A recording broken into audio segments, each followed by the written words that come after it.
नमस्कार, मैं विनोद कुमार शुक्ला। अड्डा पर आपका स्वागत है। आज बिहार चुनाव पर चर्चा करते हैं। महागठबंधन के जो घटक दल हैं वो कह लीजिए, या कांग्रेस और राष्ट्रीय जनता दल के नेता राहुल गांधी और तेजस्वी यादव वोटर अधिकार यात्रा निकाल रहे हैं। इसके बावजूद सीट को लेकर के अभी बहुत अच्छी स्थिति वहाँ नज़र नहीं आ रही है। तेजस्वी यादव ने राहुल गांधी को प्रधानमंत्री पद का दावेदार घोषित कर दिया, लेकिन जब राहुल गांधी से बिहार के मुख्यमंत्री पद के लिए तेजस्वी के नाम की बात आ गई तो उन्होंने उसको घुमा दिया गोल गोल, और उस पर कुछ भी स्पष्ट रूप से कहने से मना कर दिया। दूसरी तरफ एनडीए ने बहुत साइलेंटली लगभग अपनी जो चुनावी अभियान है, चुनाव होना है, अभी वो सड़क पर नहीं उतरे हैं, लेकिन लगभग वो सीट्स को लेकर के एक सहमति की तरफ बढ़ चले हैं। और इस तरह की बात निकल कर के आ रही है कि चाहे एक सीट का ही अंतर हो, लेकिन नीतीश कुमार को सीनियर पार्टनर माना जा सकता है। अब नीतीश कुमार मान लीजिए सीनियर पार्टनर होकर के चुनाव लड़ते हैं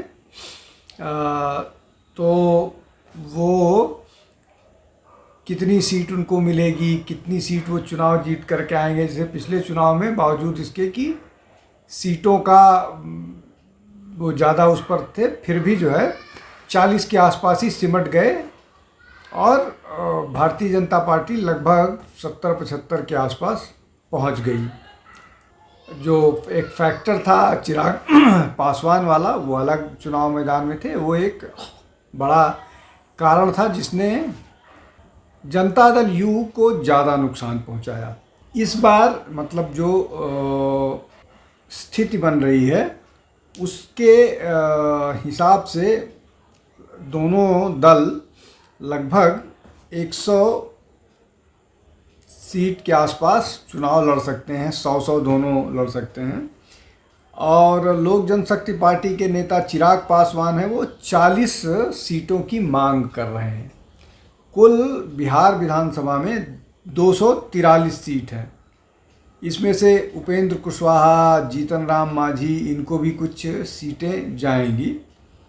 लेकिन इसमें जो महत्वपूर्ण बात है वो ये है, जनता दल यू 40 सीटें चिराग पासवान को देने के पक्ष में नहीं है, वो नहीं उनको देना चाहता है।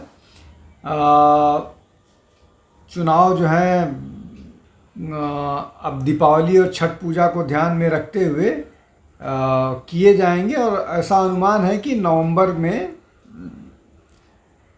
नवंबर के आसपास चुनाव जो है वो संपन्न होंगे। 2 फेज़ के चुनाव की बात कही जा रही है। मतलब इस तरह का अनुमान है कि अक्टूबर में, दीपावली के बाद अक्टूबर में कभी भी चुनाव हो सकते हैं। 2 या 3 फेजेज़ में नवंबर 10 तक चुनाव ख़त्म करा दिए जाएं। अभी जो स्थिति है उस पर भी चर्चा कर लेते हैं। अभी बीजेपी के पास 74 सीटें हैं, जनता दल यू के पास 43 सीटें हैं, राष्ट्रीय जनता दल के पास 75 सीटें हैं। कांग्रेस ने 17 जीती थी, लेकिन अभी उनके पास 15 बचे हुए हैं। और इस तरह की स्थिति है। अब जो पूरी की पूरी रणनीति है वो रणनीति है कि किसी भी तरह से जो मतलब जो एनडीए का घटक दल है, एनडीए के घटक दल में जनता दल यू, भारतीय जनता पार्टी, लोक जनशक्ति पार्टी, रामविलास, उसके बाद हम, उसके अलावा जो उपेंद्र कुशवाहा की पार्टी है, ये कुल मिलाकर के एनडीए बनाते हैं। अब इसमें 2 बड़े पार्टनर्स जो हैं वो जनता दल यू और भारतीय जनता पार्टी है। तो अगर ये 200 पर चुनाव लड़ते हैं तो जो बाकी राजनीतिक दल हैं इनको 43 सीटों में से ही फैसला मतलब बंटवारा होगा। तो इस स्थिति में 40 सीटें तो निश्चित तौर पर चिराग पासवान को नहीं जाएगी। और हम भी उसमें दावेदार है। लोक जनशक्ति मतलब जो दूसरा उपेंद्र कुशवाहा की पार्टी है वो भी दावेदार है। ये स्थिति है। जबकि जो चिराग पासवान है वो लगातार दबाव ये बना रहे हैं कि उनको 40 सीटें दी जाएं, लेकिन जेडीयू 20 से ज़्यादा सीटें उनको किसी भी कीमत पर देने के लिए नहीं तैयार है। अब ये फाइनल तो घोषणा जब भी होगी वो एक साथ होगी, लेकिन ये मोटा मोटी तय है कि दोनों पार्टनर हो सकता है 101 सीटें लड़े जनता दल यू और 100 या 99 सीटें लड़े भारतीय जनता पार्टी और उसके बाद बाकी सबका बंटवारा हो। लेकिन ये तय है कि ओबीसी वोटर्स को इंटैक्ट रखने के लिए जो जनता दल यूनाइटेड है उसको सीनियर पार्टनर बीजेपी कंसीडर कर सकती है। लेकिन इस बात में मतलब इस बात को भी समझ लेना चाहिए कि बावजूद इसके इस निर्णय के बाद भी स्ट्राइक रेट बीजेपी का ही बेहतर होने वाला है और बीजेपी जिस तरह की संभावनाएं हैं अभी वो सिंगल लार्जेस्ट पार्टी बन करके उभर सकती है। अभी जो स्थिति है उस के जिससे बावजूद इसके कि ये जो कैंपेन चलाया जा रहा है, वोट अधिकार यात्रा और वोट चोरी और ये सारी बातें कही जा रही हैं, इसमें जो सबसे महत्वपूर्ण बात यह है कि अब पूरा का पूरा बिहार का चुनाव वोट चोरी पर सीमित हो गया है और इस तरह के आरोप कभी भी बीजेपी पर चिपके नहीं हैं और उल्टा ही पड़े हैं। चाहे राफेल में चौकीदार चोर का मामला हो, चाहे और कोई इस तरह का मामला हो, लेकिन चूंकि बिहार के चुनाव महत्वपूर्ण हैं, बिहार के चुनाव में कांग्रेस और राष्ट्रीय जनता दल ने अपनी पूरी ताकत अभी से झोंक दी है। सामान्यतः स्थिति ये होती है कि भारतीय जनता पार्टी चुनाव की तैयारियों में आगे होती है, लेकिन इस बार उल्टा दिख रहा है।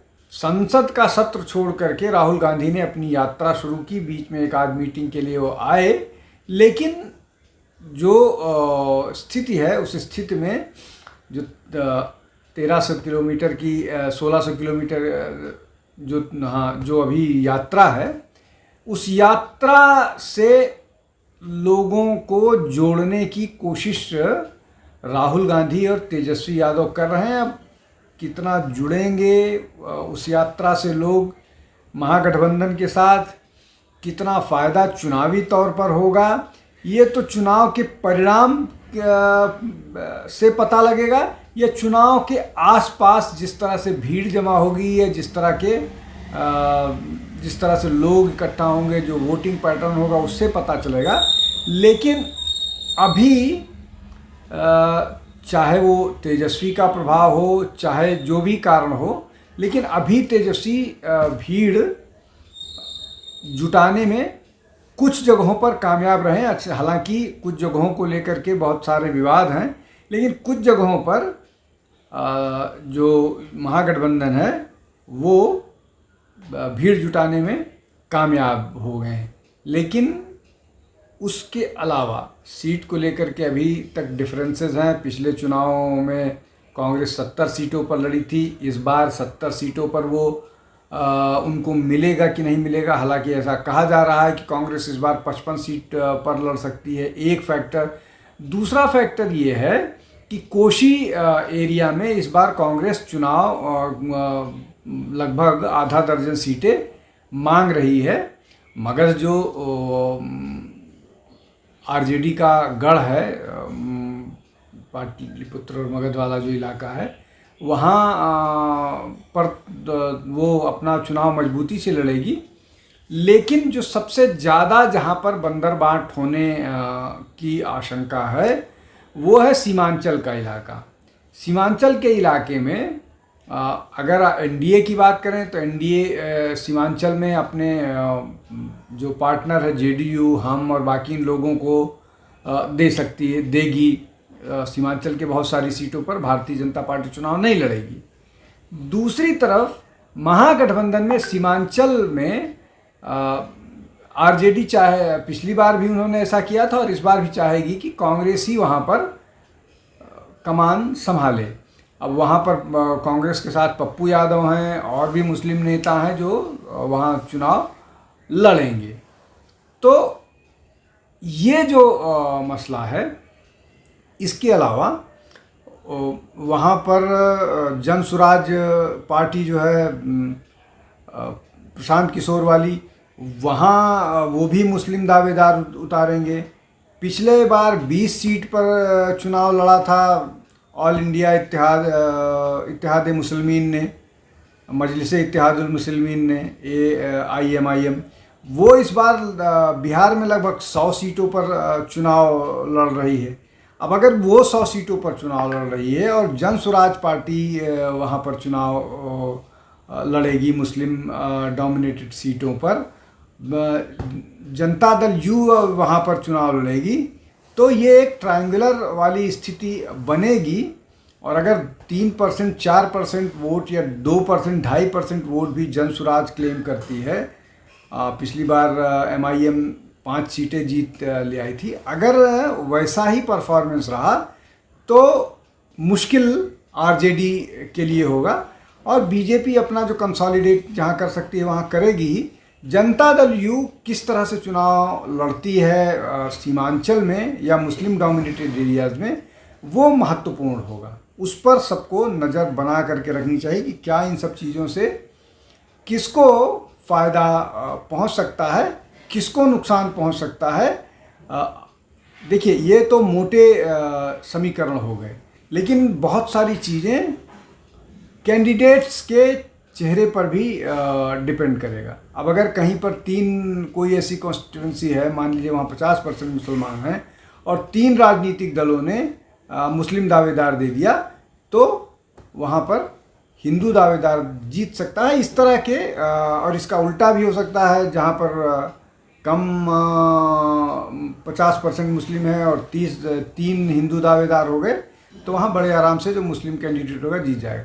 ये इस तरह के समीकरण हैं। लेकिन कुल मिलाकर के बीजेपी ने या एनडीए ने लगभग सीटों को लेकर के एक कंसेंसस इमर्ज कर गया है। डिक्लेरेशन जब भी हो, कुछ सीटें फंसी होती हैं जिन पर चर्चा होती है, उन पर चर्चा भी अभी होगी, लेकिन मोटा मोटी एक आम सहमति बना ली है एनडीए ने। आज के लिए बस इतना ही। आप हमारे साथ जुड़ते रहिए, हमारे चैनल को लाइक कीजिए, शेयर कीजिए, सब्सक्राइब कीजिए। बहुत बहुत धन्यवाद। नमस्कार।